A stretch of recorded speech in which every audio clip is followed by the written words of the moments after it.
మయన్మార్లో సంభవించిన భూకంపం వల్లే చైనా, థాయిలాండ్, భారత్లోని ఈశాన్య రాష్ట్రాలలో కొంతవరకు ఈ ప్రభావం విస్తరించిందని NGRI principal scientist doctor Sasidhar తెలిపారు. ఇండియన్ ప్లేట్, యూరోపియన్ ప్లేట్ సపరేట్గా ఉంటాయని, దీనివల్లే ఈ భూకంపాలు వస్తున్నాయని స్పష్టం చేశారు. భూకంపంతో ఈశాన్య రాష్ట్రాలు అంతగా భయపడాల్సిన అవసరం లేదని, అయితే అప్రమత్తంగా ఉండాల్సిందేనంటున్న సైంటిస్ట్ డాక్టర్ శశిధర్తో మా ప్రతినిధి Sagar face to face. Myanmar, Bangkok దేశాల్లో భారీ భూకంపం సంభవించింది.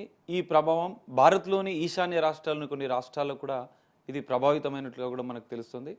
ఒకసారి మనం మరిన్ని అంశాలను, ఈ భూకంపానికి గల ప్రధాన కారణాలు ఏంటి అన్న అంశాలను తెలుసుకుందాం.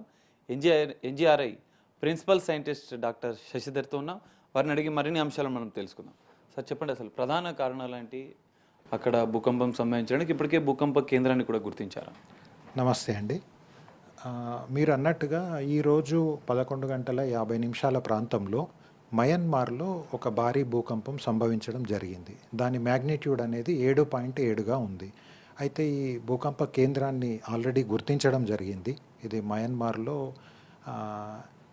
నేపే డి అనే సిటీకి దగ్గరలో ఉంది. అది ఈ 7.7 మ్యాగ్నిట్యూడ్ అనేది కొంత ఎక్కువ ఎనర్జీతో రిలీజ్ అయింది కాబట్టి ఇది స్ట్రాంగ్ ఎర్త్క్వేక్ అని అంటాం మనము. సో దీనివల్ల మీరు ఇక్కడ చూసినట్టయితే ఈ మయన్మార్ ప్రాంతంలో ఈ 7.5 వచ్చిన తర్వాత మనకు వితిన్ 10-11 నిమిషాలలోనే ఇంకొక ఆఫ్టర్ షాక్ వచ్చింది. మనకు 6.4 అనేది 6.4 మ్యాగ్నిట్యూడ్తోని ఒక ఆఫ్టర్ షాక్ కూడా రావడం జరిగింది. సో ఇప్పుడు ఏంటంటే బేసిక్గా ఈ భూకంపము రావడానికి కారణం ఏంటంటే మయన్మార్లో తరచుగా భూకంపాలు వస్తుంటాయి. సైస్మికల్లీ ఇది ఒక యాక్టివ్ రీజియన్ మయన్మార్ అనేది. సో ఈ భూకంపం రావడానికి ఏంటంటే మన ఇండియన్ ప్లేట్ అనేది యురేషియన్ ప్లేట్, ఈ రెండు కొలిజన్లో ఉన్నాయి మనకు. సో ఈ రెండు కొలిజన్లో ఉండడము ఇండియన్ ప్లేట్ అండర్ థ్రస్టింగ్ అంటాం మనం. అంటే ఇండియన్ ప్లేట్ మనకు యురేషియన్ ప్లేట్ కింది వైపు కదులుతూ ఉంటుంది. అది ఎట్లా అంటే 40 నుంచి 50 మిల్లీమీటర్లు పర్ సంవత్సరం చొప్పున అంత మెల్లగా అది కదులుతూ ఉంటుంది. సో దీనివల్ల సరిహద్దు ప్రాంతాలలో అంటే ఇండియన్ ప్లేట్ అనేది ఒక కాంటినెంటల్ ప్లేట్, యురేషియన్ ప్లేట్ అనేది ఒక కాంటినెంటల్ ప్లేట్. సో ఇట్లా ఈ కాంటినెంటల్ బౌండరీస్లో ప్లేట్స్ కదలిక వల్ల భూకంపాలు రావడం అనేది చాలా సహజం ఇది.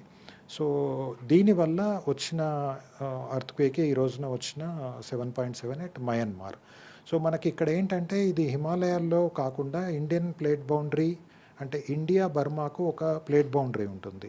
సో దాని దగ్గరలో సగాంగ్ ఫాల్ట్ అనేది ఉంది. బహుశా ఈరోజు వచ్చిన 7.7 మ్యాగ్నిట్యూడ్ గల భూకంపం ఈరోజు వచ్చింది సగాంగ్ ఫాల్ట్కి సంబంధించింది. అది నార్త్ సౌత్ డైరెక్షన్లో ఉంటుంది.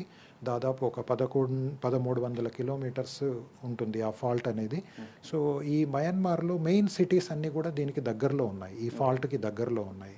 సో మీరు ఇంతకుముందు అన్నట్టుగా బ్యాంకాక్లో వేరే భూకంపం ఏమీ సంభవించలేదు. భూకంప కేంద్రం మాత్రం మయన్మార్లో ఉంది. కానీ దీని తీవ్రత ఎక్కువగా ఉండడం వల్ల అది పక్కకు అంటే నియర్ బై రీజియన్స్ లైక్ ఇండియాకు సంబంధించి మనకు నార్త్ ఈస్టర్న్ స్టేట్స్ అని అంటాము, లైక్ అస్సాం కావచ్చు, మనకి ఇంఫాల్ కావచ్చు, ఇలాంటి ప్లేసెస్లో కూడా కొంత వైబ్రేషన్స్ ఫీల్ అయ్యే ఛాన్సెస్ ఉన్నాయి. అలాగే కొన్ని రిపోర్ట్స్ వల్ల కూడా మనకు తెలుస్తుంది ఏంటంటే ఇది చైనా అండ్ థాయిలాండ్ వరకు కూడా విస్తరించింది ఈ వైబ్రేషన్స్ అనేది. అక్కడున్న ప్రజలు కూడా దీన్ని ఫీల్ అయ్యారు, ఈ వైబ్రేషన్స్ని. ఇక్కడ మయన్మార్లో వచ్చిన ఎర్త్క్వేక్ వల్ల వైబ్రేషన్స్ అనేవి థాయిలాండ్, బ్యాంకాక్లో కూడా ఫీల్ కావడం జరిగింది. సో ఒకసారి ఎక్స్ప్లెయిన్ చేస్తారు సార్, అసలు ఎక్కడ అనేది మనం ఒకసారి చూద్దాం. అయితే మనకు ఏంటంటేనండి ఇక్కడ నేను ఇంతకుముందు అన్నట్టుగా ఇది మనకు ఇండియన్ యురేషియన్ ప్లేట్ బౌండరీ, ఈ రెడ్ కలర్ లైన్ అనేది. అలాగే ఇది కూడా ప్లేట్ బౌండరీ. ఇది ఇటువైపు ఇండియన్ ప్లేట్ ఉంటుంది, ఇటు బర్మా ప్రాంతం ఉంటుంది. కింది వైపు మనకు సుందా ప్లేట్ అనేది ఒక చిన్న ప్లేట్ ఉంటుంది. సో ఈ ప్లేట్ సరిహద్దు ప్రాంతం ఇది. ఈ క్షేత్రము అంటే ఈ కేంద్రము, ఈ భూకంప కేంద్రం అనేది ఈరోజు 7.7 తీవ్రతతో వచ్చిన భూకంప కేంద్రం అది. సో ఇది ఏంటంటే ఇది మయన్మార్లో ఉంది. మీరు చూసినట్టయితే థాయిలాండ్ అనేది దగ్గరలో ఉంది. సో దీని వైబ్రేషన్స్ అనేవి థాయిలాండ్ వరకు వెళ్ళాయి.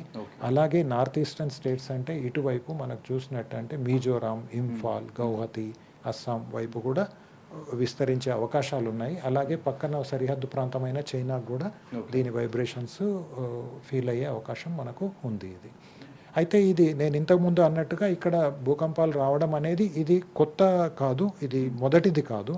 ఇలాంటి భారీ భూకంపాలు ఇంతకుముందు ఇక్కడ రావడం జరిగింది ఇక్కడ.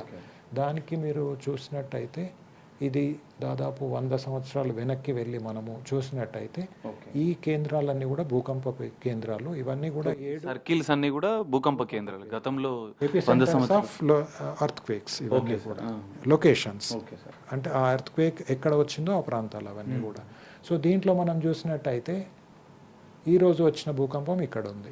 సో దీనికి దగ్గరలో కూడా మీరు కొన్ని నోటీస్ చేస్తున్నారు ఇక్కడ.